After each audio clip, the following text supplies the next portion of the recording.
thanks very much. I am your host today, Elaine Isaac. You can find out more about me in the provided handout as well. There will be information about the authors that is there, and that's also where your giveaways will be found. And links to all of those great things are going to show up in that chat box. Please note, recording of the session is not allowed by audience members. Recording of electronic communications, including Zoom meetings and webinars without permission, is illegal, just so you are aware.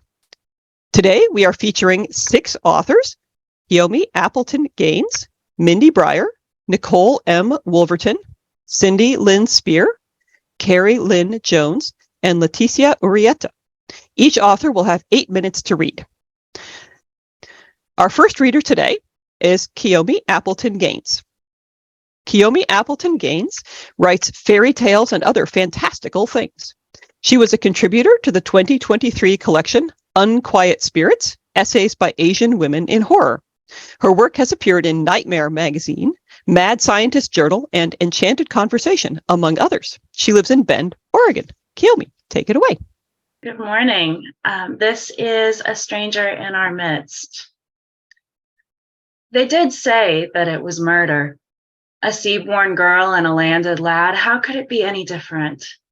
They found him in the surf, howling with a rage and madness, and her limp and dead away in his arms. They said that he had drowned her. She never could become a piece to his people. They were of different worlds. She ran away, the poor dear thing, and when he caught her, he drowned her, they say. He never said anything. They took him away again. His landed people gathered him back to his big landed house, and no one did see him again but as a brooding shape in a window casement. That's the way these things go. There were ships on the sea, hunting when the season was in, and they brought in a pretty haul. Seal meat and pelts, and her too, pulled in from the sea and half drowned. Well, she ended as she began. Some soul took her in and nursed her well, and then she was a pretty thing, and they said she bewitched the whole village. Every man laid claim to her, and since it would tear the whole place apart, they put her out of town. But she lingered like a ghost there before the crossroads, and it was a cold night, and many at that, and she begged for a coat. The innkeeper's wife brought her in again and fed her and warmed her and put her foot down that no man would breathe a word of bewitchery and foolishness, or he shouldn't have a sip of ale in that house. That put an end to it. And the pretty innkeeper's daughter became such a common sight, it was forgot that she was pretty, and as well that she was no native daughter. That might have been an end to it. She could have married some young local lad, one who knew the ways of the sea, one not so high and fine. But they traveled down from their hills in summer months to take the air, they said, and he, that landed boy, didn't know that she was common now and thought her as fine and precious as he. And so he asked to take her away, and so she went. Then the storms came, and then the hunt, and then that high-born lad came tearing through town with others like him, color high in their cheeks, riding on horseback, and pillaged our catch. My wife would have her coat, it was reported, he'd said, with lightning crashing behind him and fire in his eyes. In truth, it wasn't a stormy night, and the flush in their faces gave truth to another rumor that they were all right-sodded and had decided on a raid for the evening's entertainment. They took piles of seal pelts away with them, and it was supposed our girl had a fine coat out of it. What could anyone do for it? The head man applied to their house, and they say some compensation was made. Who could blame her for running away? In time, it became a common sight to see her walking among the rocks and surf, her dress sodden and heavy around her legs. One night, as snow floated across the beach, she stumbled into town half frozen, begging for a coat. Her parents took her back to their hearth, and she lay abed there in the inn with a galloping fever for some days. Her landed folk collected her again. They came back without her, though, the lad and the lord of the manor and a retinue of armed men with them. Door to door they went and demanded to see all the winter clothing, though they left with none. She could not get warm, it was said, and was desperately ill. And little wonder, the mad thing, wandering through town of a night and wading in the surf the way she did. That fateful night, she did just that, came stumbling into town in sodden skirts and screaming and weeping, incoherent, clutching at the fishermen. Her husband came and roughed up some of the lads and would have seen worse himself had not cooler heads understood that it did not do to strike a landed man. So they shoved him off and her with him. That morning they were found together, as I have said. It was murder for certain. But landed folk could never know the ways of the sea, nor the cost to such a small town when young men are drawn away by the call of a siren, nor how tenuous our hold through the long winter. And isn't it fair to have some tribute back? After all, a seal pelt makes a very fine and warm rug beneath my feet, just as well as a coat.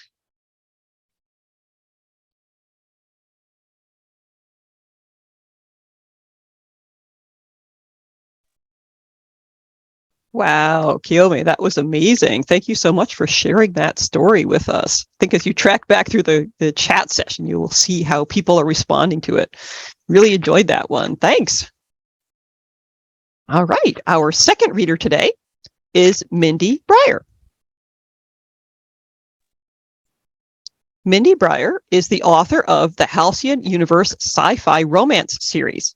She lives in the Seattle area with her husband and 3 cats, 2 of whom are named after punctuation marks. She will be your friend if you offer tea or if you want to talk about Star Wars. Mindi, over to you. All right, I'll be reading from chapter 1.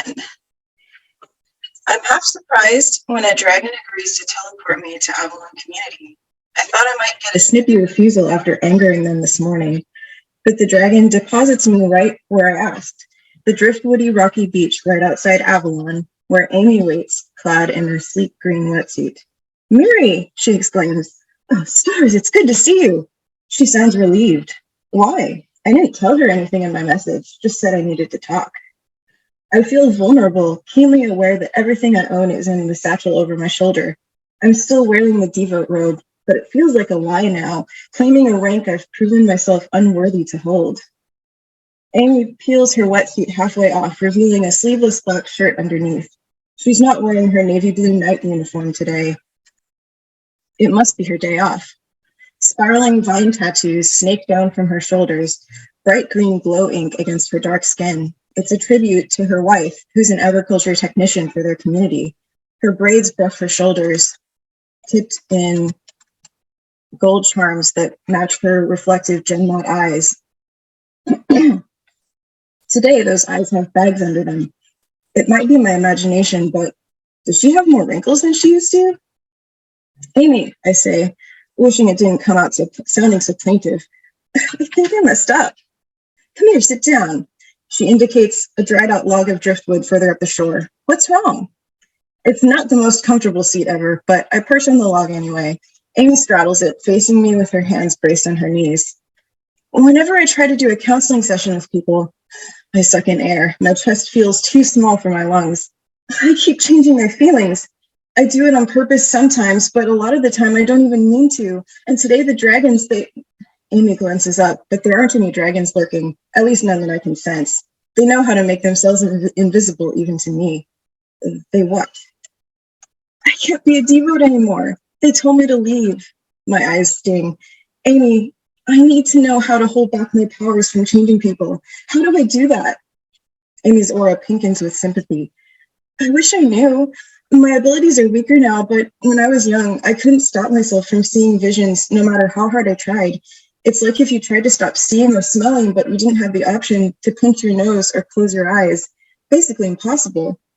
Tears overflow, dripping down my nose. So I can't ever go back to the refuge? I didn't say that, she sighs. All I'm saying is I don't know how to help you. Have any of my other siblings learned to control their abilities, I ask? You talk to them all, don't you? Funny you should say that. She picks at a loose splinter on the log. I was glad to see your message. I've been trying to get in contact with Ian all week. I can't reach him. I'm worried he's missing like the others. My pulse starts to race. Another one? Back when we were young teens, we had a group chat, all of us collectively adjusting to life on housing and recovering from trauma. It dwindled as the years wore on.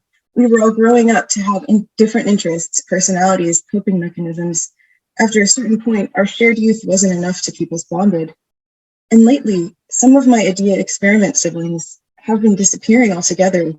Saray, Harris, Rosa, Fatima. No one's been able to get in contact with them for more than a standard year. And now Ian may be added to that list. Where do you think they're all going? I know Amy doesn't know, but I have to ask. She presses her lips together. Whether someone's kidnapping them or murdering them, or if they're just too busy to answer messages or post on the Uniweb, I really can't say. But I wanted to tell you to please be careful. I'm afraid whatever happens to the others is going to keep happening. That puts a prickly feeling at the back of my shoulders, like I'm being watched. What can I do to protect myself? I wish I knew. She throws a hand in the air, a helpless gesture. The only common thread, as far as I can tell, is that all of them were off-world when they disappeared. It makes sense. If they were snatched or killed, nobody could do it while they were on Halcyon. The dragons would be able to protect them here. She sighs. That's all I've got. It's not much. Sorry. I wasn't planning to go off-world, not unless the dragons force me to, I say. And then my stomach lurches, remembering that Clara's back home only for a short visit. She'll be headed back to her acting school soon. It's on Monroe, a planet famous galaxy-wide for its high concentration of hollow stars, stage actors, and pop singers. Not exactly low profile. I have to warn her. Amy groans. Here I am, dumping all my worries on you like I'm a supplicant, and you're the one who just got kicked out of your refuge. How can I help? Do you need a place to sleep? Avalon has plenty of spare guest beds. You'd be welcome to stay as long as you need. Actually, I'm going to try to call Clara really quick. If she doesn't answer, then I may take you up on that. Amy pushes herself to her feet. I'll give you some space. I'll be over in the community garden if you need me. It's my turn to pull weeds. I wave goodbye as she retreats, then dig in the pocket of my robe for my scroll again. Clara's call code is still in my favorites, even though I haven't messaged her for months. The call connects almost instantly. Miri! Clara squeals. She centers the vid capture in her face, tossing her long, platinum blonde hair over one shoulder. My freckly tanned face and wispy brown braids seem dull next to her vibrant presence. Did you know I'm back on Halcyon? I was just thinking about calling you. How's nun life? Despite the pit of shame that boils in my gut, I can't help laughing a little at her phrasing. Even though we don't use that archaic term for, you should come over. There's this big wedding the whole community's invited to. You know what? I've just got some time off, so I think I'll take you up on that invitation. It's been too long since I was at Newcastle. Clara brightens. Yay! I can't wait. Bring something nice to wear for the wedding. I don't want to invite myself, I say hastily. Who's getting married anyway? Clara's eyes crinkle mischievously. You remember Christo Galway? My heart thuds painfully in my chest. Of course, I say. My lungs can't seem to expand properly. Who could forget the Galway boys? Not you! Oh, she's really going in for the kill, isn't she? I seem to remember you had a thing with his brother. What's his name? Leo? Flatly, I say, there was no thing. Oh, wasn't there? She winks. If you say so. He'll be there, you know, him and his whole family. On second thought, I'm really busy at the refuge, and she giggles. You already said you'd come. No backing out now. Message me what time you're going to arrive. It's only after she clicks off the call that I realize I completely forgot to tell her what Amy said. I guess it can wait till I see her in person. I thought I was going to spend the rest of the day contemplating Amy's warning, my siblings going missing, not to mention my failure as a diva and the dragon's censure. But now the name Leo Galway has taken up residence in my head, and I can't think about anyone else. Leo Galway, the goofy blonde string bean of a kid who used to play with me and Clara. who puberty unexpectedly took on a journey from bad skin and cracking voice to muscles and sweet brown eyes, whose kisses almost made me forget my own name, Leo Galway, whose heart I broke into a million pieces. And I would also just like to say I am giving away a copy of the prequel to this book that is about Amy, Petrichor Blooms. So stay tuned for the end.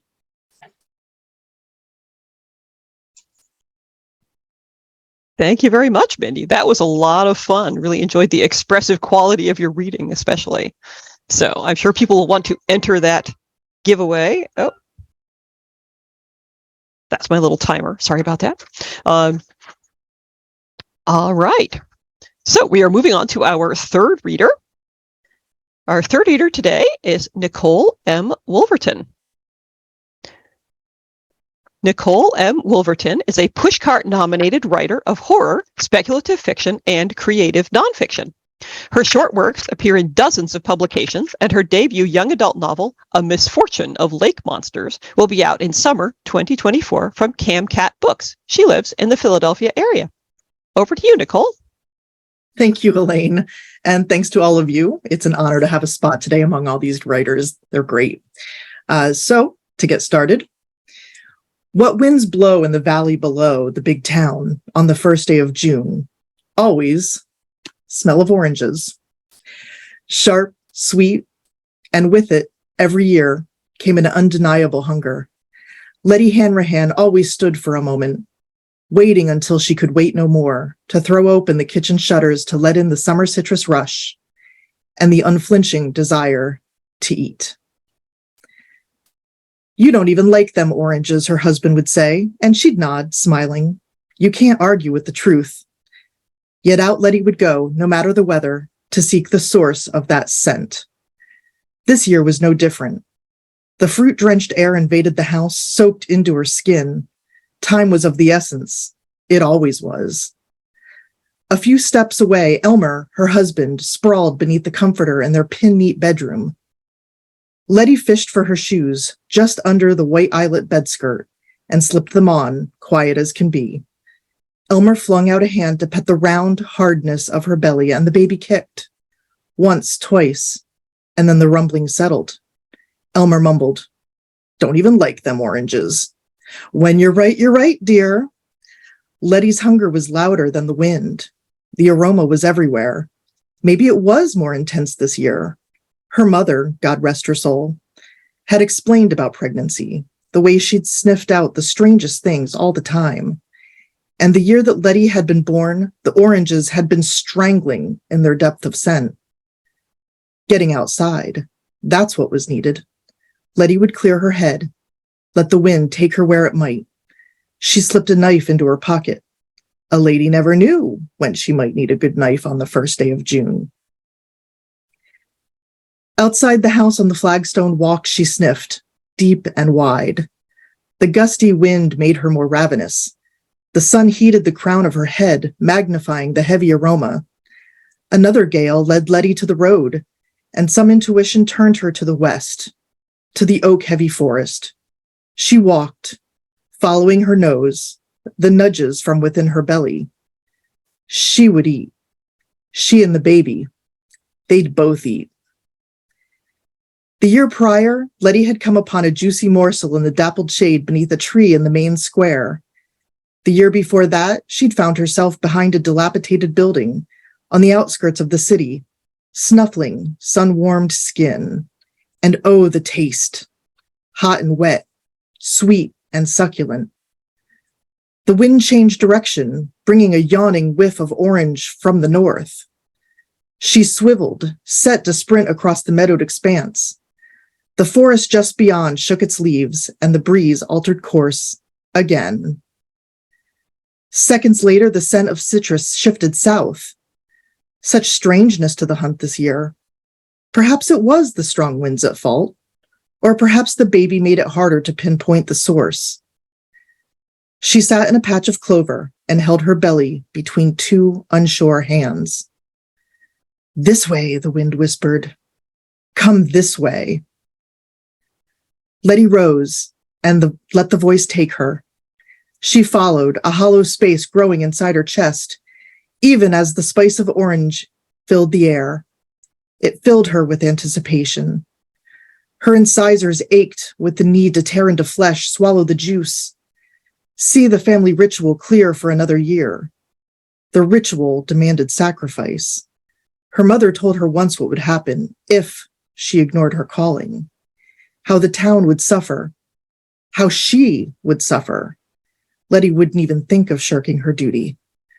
When through a thick brush Letty tunneled, it was her own backyard in which she stood. Inside, the voice called. It perhaps was not the wind, as she'd thought, but her own self speaking around a thing she didn't want to admit. Her feet walked the path by memory, so intent was she on following the perfume. Now she caught the smell, the thick of it in her throat. How she'd mistaken it, Letty couldn't tell. She stumbled once at the back door, fumbled with the key. Deep down, she knew service and sacrifice would twine together this year, and it filled her with dread.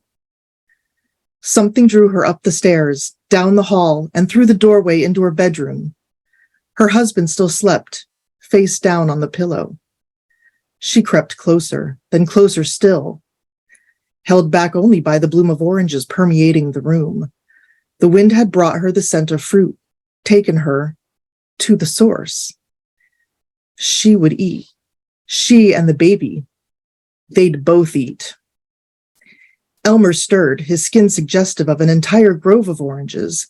She leaned closer, ran her nose along the bare, aromatic spine, the firm and fragrant shoulders.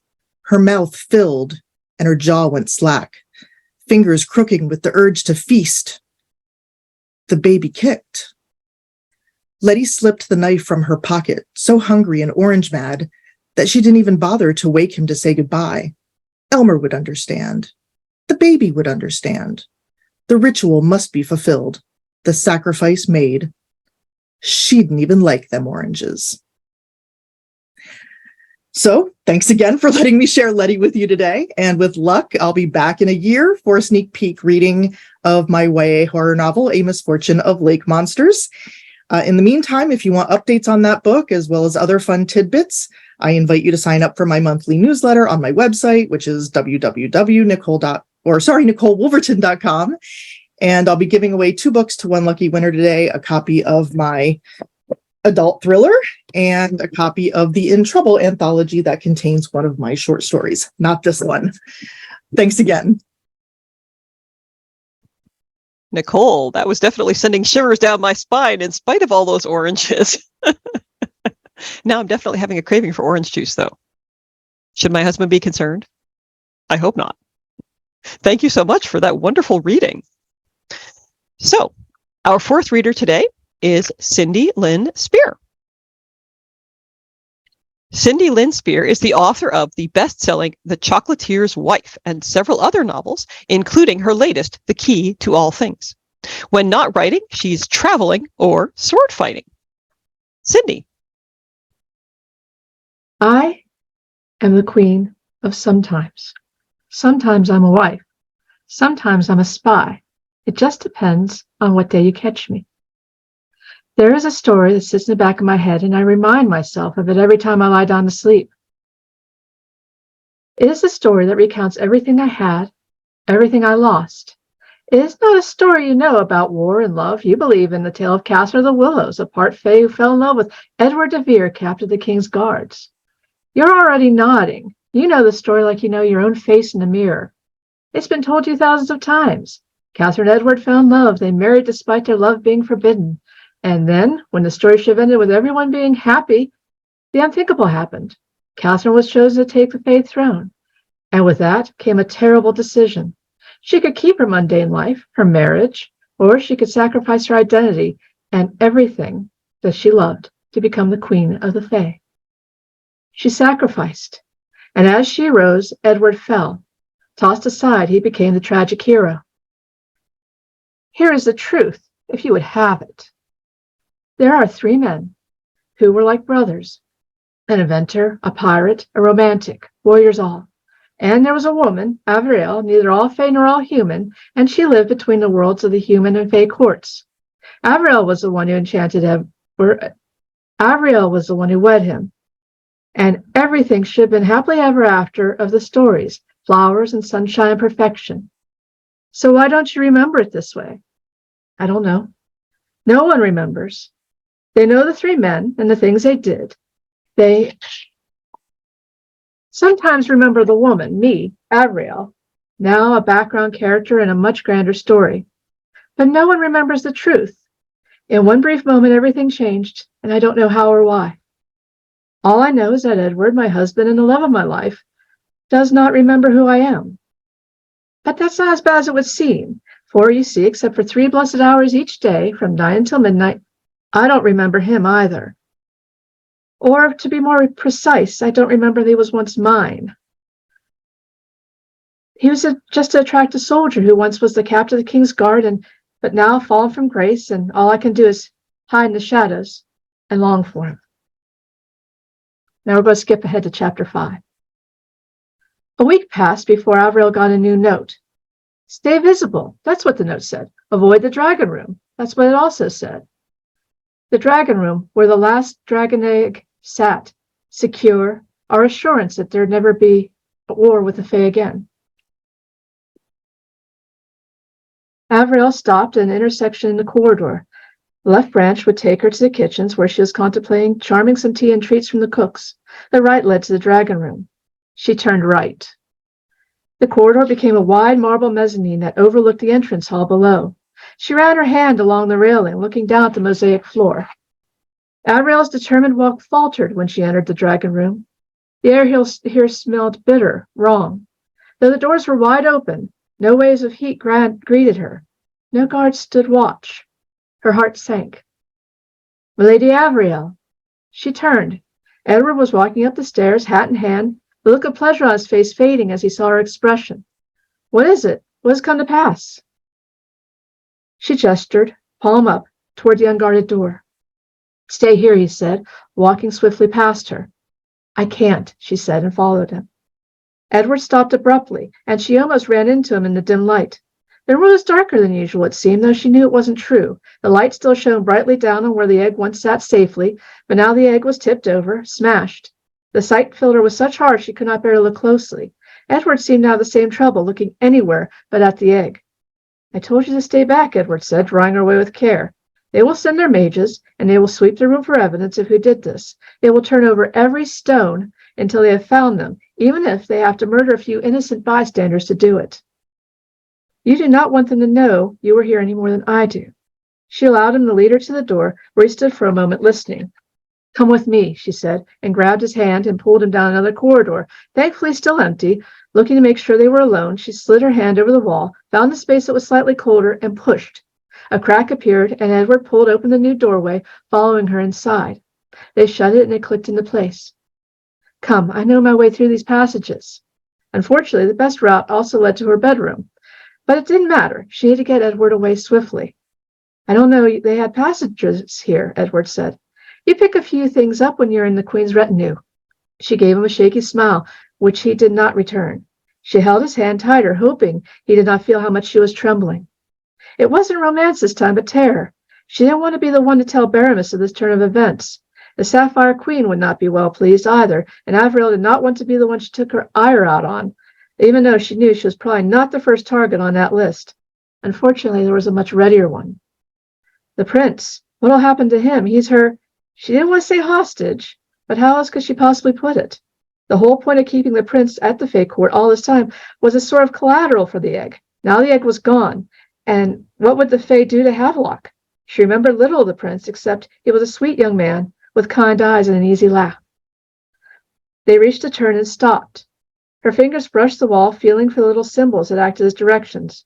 She tugged Edward's hand and took the right passage. How long do we have before the Fae learn what happened, she asked, already calculating. Not long, which is why we must rescue Prince Havelock at once. She turned, stepped close as she could, and whispered, Rescue? From the Sapphire Queen? Are you mad? No, I am desperate. He closed the measure of space between them so that his voice did not have far to carry. If the sweepers think that we had something to do with the eggs shattering, we are at risk of losing our lives. And furthermore, we are all at risk of war. Our kingdom needs us, milady, And I know subterfuge is not within your training or breeding. I know you'd be smart and resourceful. I admire your resolve, but I am unsure that breaking into the Sapphire Queen's palace will do much to help us avoid a war. She fell along the wall for the door to her chamber, pushed it open hard because a pile of Charlotte's things were in front of it, and peeked inside. No one. I think, Edward said, stepping over the colorful fabrics neatly, no matter the danger, the most important thing right now is to get the prince away from the Fae. They always said they would kill him if the egg came to harm. War or not, we can't allow that to happen. She shut the door. Yes, but isn't it awfully obvious? The prince disappears just when the egg is destroyed. They won't have to work hard to guess who did it. But the royals will be blameless, not to mention safe. I see. Your plan is to trade your life for the prince's. He'll live, and then they will kill you instead. He glared down at her. Heart in her throat, she glared back. He blinked first, ran his hand through his hair. Give me an alternative. What would you have me do? Offer your services to Chancellor Northrum. Northrum is no friend of mine. Nor are the Fae, she said. But he's smart and loyal. If your plan is a wise move, he will know.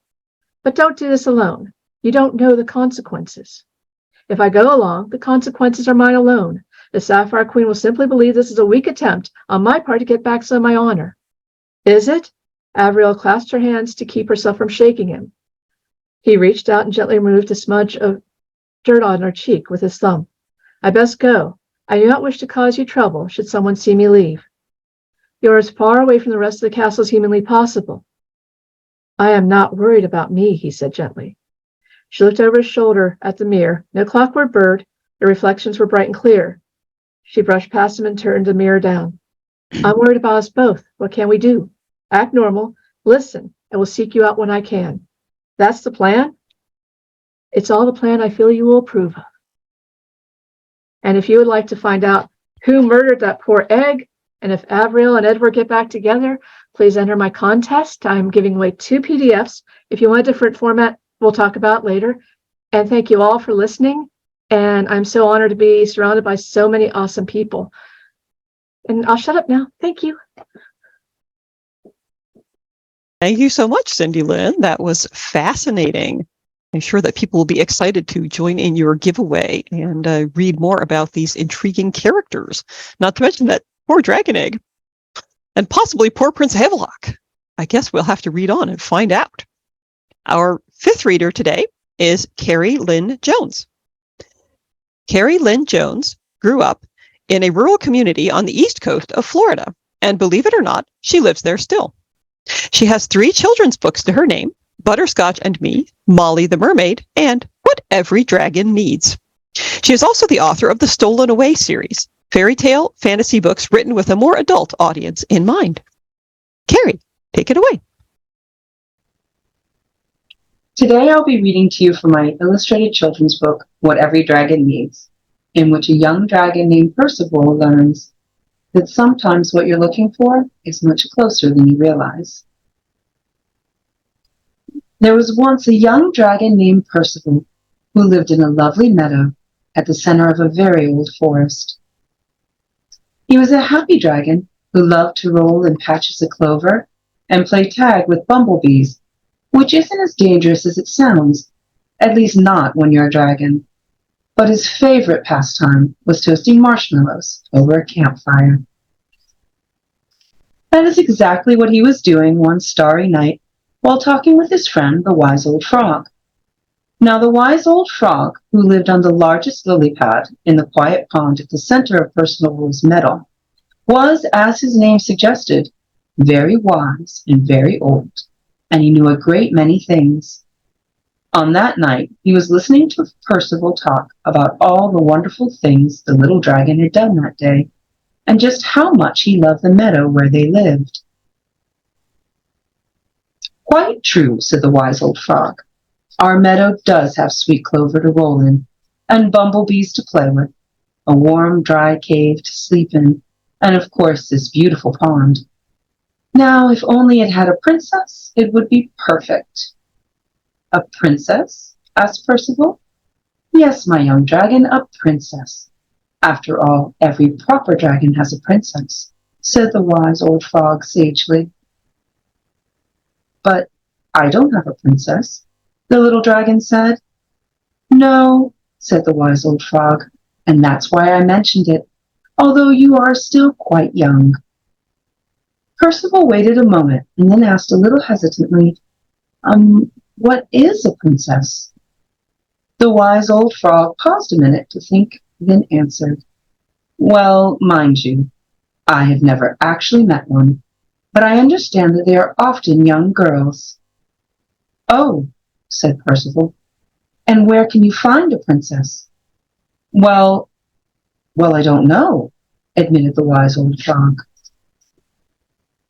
So early the next morning, Percival decided to set out on his quest to find a princess. He waved to the bumblebees as he left the beautiful meadow, and finding a small path, he set out on his journey. While walking through the forest, he came to another meadow. In this meadow was an apple orchard and a farmhouse, tucked under the eaves of the trees, but Percival did not see anyone to ask about princesses, so he kept walking along the path back into the forest. Later that morning, before Percival left the forest, he met a unicorn. She was as white as a pearl and stood, as unicorns often do, in a sunbeam eating wild strawberries. Good morning, said Percival. Good morning, answered the unicorn, in a sweet musical voice. Then seeing Percival's knapsack, she asked, Where are you traveling to, little dragon? I'm on a quest, he answered, to find my princess. The unicorn nodded her lovely head. Yes, every proper dragon needs a princess. So the wise old frog told me, said Percival.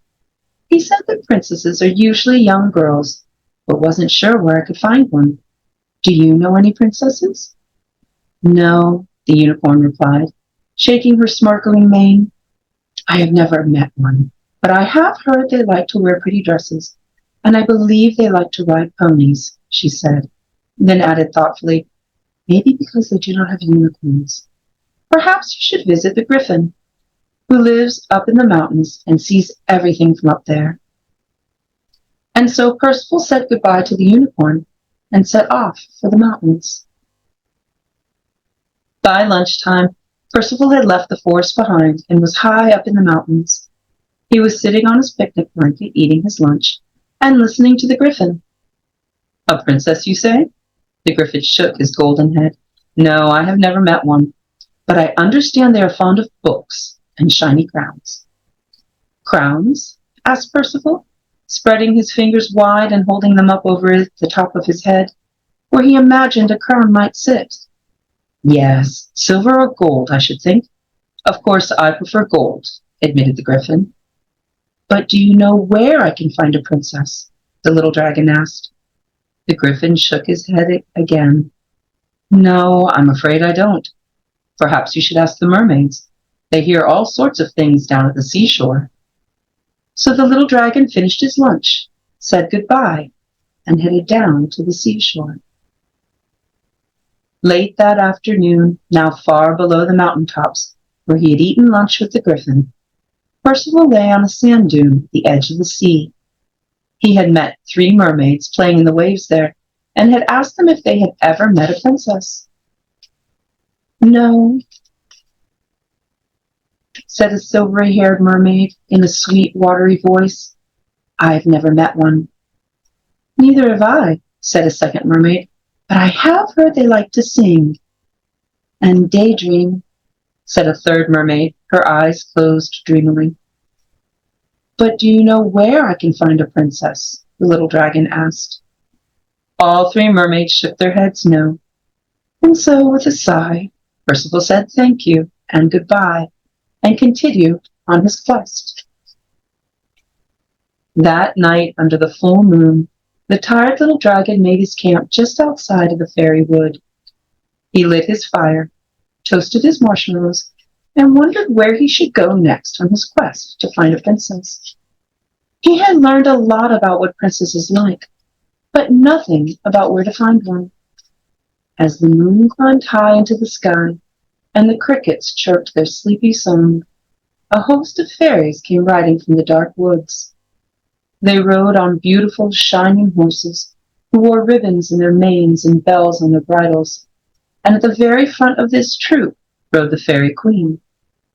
She stopped and smiled at Percival, since she had already heard about the dragon's quest from the fox, who had heard it from the crow, who had heard it from the seagull, who had heard Percival talking with the mermaids. "Have you not found your princess yet, good dragon?" asked the fairy queen. Percival shook his head. "No," he said, a little downheartedly. "I met a unicorn that told me that princesses like to wear lovely dresses, and that they ride ponies sometimes. I visited the griffin, who insisted that they wear sparkling crowns and like to read books, and the mermaids I met said princesses like to sing and daydream. But no one knew where I could find one. I've been to the forest and the mountains and the sea, but I haven't seen a single princess." "My dear little dragon, do not worry," said the fairy queen. "Finding a princess is not really that hard at all. You might find one in a castle or a cottage, a hut or a gypsy cart. In truth, you can find one almost any place you look, and sometimes they are closer than you think. Remember this, and I am sure you will find your princess." She gave him an encouraging smile and wished him good luck before disappearing into the mist and moonlight.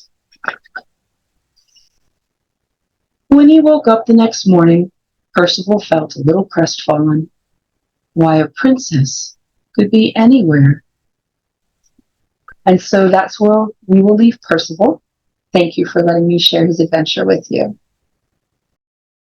Thank you so much for sharing that charming story with us. We really are enjoying the illustrations and getting the chance to sort of read along with you like we were all back at library story time. That was beautiful. All right. Sadly, we are down to our final reader of the day. Our last reader today is Leticia Urieta. Leticia Urieta. Oh, keep forgetting to turn that off. Leticia Urieta is a Tejana writer from Austin, Texas. She works as a teaching artist in the Austin community and is the program director for the Austin Bat Cave. She is a graduate of Agnes Scott College and holds an MFA in fiction writing from Texas State University. Her hybrid collection, Las Criaturas, is out from Flower Song Press. Leticia, take it away. Thanks, Elaine. Yeah, thank you all so much for having me, and it's just great to be a part of this reading. I'm going to read one of the shorter pieces from Las Criaturas, my book, which is a pretty short hybrid collection of poetry and prose that explores kind of the monstrous feminine in us. Yeah, so this story is a little bit horror, I guess, like a little bit more horror adjacent.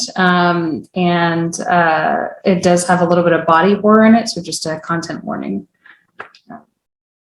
It's called Sick Woman Travels to Distant Lands. You peel back the curtain, a swath of sunlight rides into the room, and you remember what it was to step into the warmth of the sun without cringing, without fear of the flare across your eyes and then the pain. You've been in bed for 2 days. There is the hunger that rumbles through your body, the need to feed yourself. But then the churning in your stomach starts and makes your body want to get rid of everything and become a blank slate. The world darkened when the virus spread. When you look outside, there are fewer kids playing in the street. People in masks rush by to get into their homes like they are re-entering a clean zone. Their homes the safest places to be. But you've been home. Home is a sanctuary when the body is not, but even then it can become an island impossible to swim away from when your pain is a contagion people don't want to see. On the night you come to me, it snows for the first time after 100 years. A portal opens. We meet on the snowy field at midnight, the winter moon full, casting light across the glistening whiteness. You walked here barefoot, peeling off your clothes until you arrived, naked and cool in the crisp air. You don't recognize me at first. but with time you will. First, you bow in front of me on your knees, arms bent forward and head down so your frizzy hair sweeps the snow, leaving traces. When I bow my head to you, you know you can climb aboard my brown hard shell and lay across it like a starfish stuck to a rock. Your spine conforms to the curves of my shell. Your skin melts, becomes hot and sticky against me as we become one being. All that we see are the tips of bare tree limbs and that full solstice moon watching us move slowly across the snow, back towards the portal to my world. Your body has melded so seamlessly with my shell that you feel to me like a second spine, a layer of protection from the monsters of your world who would cage me or tear my shell from the rest of my body to consume me. This is why you don't scream as we cross the threshold, even as your naked skin turns from translucent white to red and begins to slough off of you into crisp layers that burst like a pollen bomb. Your body is becoming something entirely different. I move slowly to take you away from yourself, back to my home where pain is a song, a story from another world. So I know my piece was a little bit shorter, but hopefully that gives you a little bit of a taste of what the work is like in Las Criaturas. And yeah, it's a book that has a lot of shorter pieces and poems that explore monstrosity in the body and bodily transformation and kind of what happens to folks, vulnerable people, especially who are kind of put in impossible situations and how they change and transform. So yeah, thank y'all. And I am giving away a copy, so be sure to fill out the giveaway form.